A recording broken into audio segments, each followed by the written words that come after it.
سر جرمنی سے ایک احمدی خاتون نے یہ سوال لکھا ہے کہ اگر اولاد صحیح طریقے پر والدین کا خیال رکھتی ہو، ان سے پیار کرتی ہو اور ان کی خدمت کرتی ہو، لیکن اس کے باوجود اگر کبھی والدین کسی چھوٹی سی بات پر ناراض ہو کر بچوں کو بد دعا دے دیں تو یہ بات کہاں تک درست ہے؟ وہ یہ بھی لکھتی ہیں کہ بعض اوقات اولاد واقعی طور پر ان بد دعاؤں سے نقصان بھی اٹھاتی ہے۔ کون ہے یہ لکھنے والا؟ کوئی شاید جی جرمنی سے ایک خاتون ہے۔ کیا میرے میں تو نہیں کہ ماں کو بد دعا دی گئی ہو اور ان کو نقصان پہنچے بچوں کو، اور یہ بات بالبلا تو غلط ہے۔ کوئی پوچھ کیا رہی ہیں؟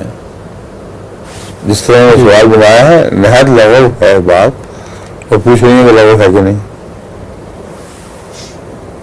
پہلے سوال اپنی ذات میں ہی اپنا جواب کو بھی رکھ رہا ہے۔ جی پوچھیں، پڑھیں۔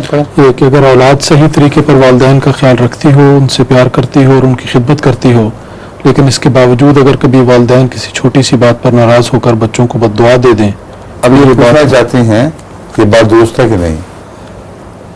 حالانکہ جس طرح پیش کی گئی ہے کھلا بے وقوفی، حد سے زیادہ جہالت ہے۔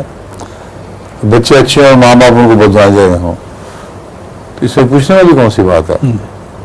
ٹھیک ہے، اور ایسی بد دعاؤں کو بد اثر بھی کوئی نہیں پڑتا۔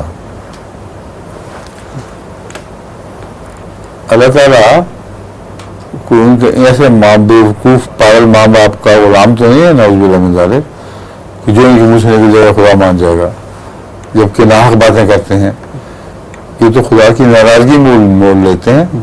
اگر یہ بات درست ہے جیسا کہ نقشہ کھینچا گیا ہے، اگر ایسے ہی ہیں ماں باپ اور ایسی ہی اولاد ہے تو ماں باپ زیادتی کر کے کوئی گناہ گار ہوتے ہیں، ان پر برائی پڑنی چاہیے، نہ کہ اولاد پر۔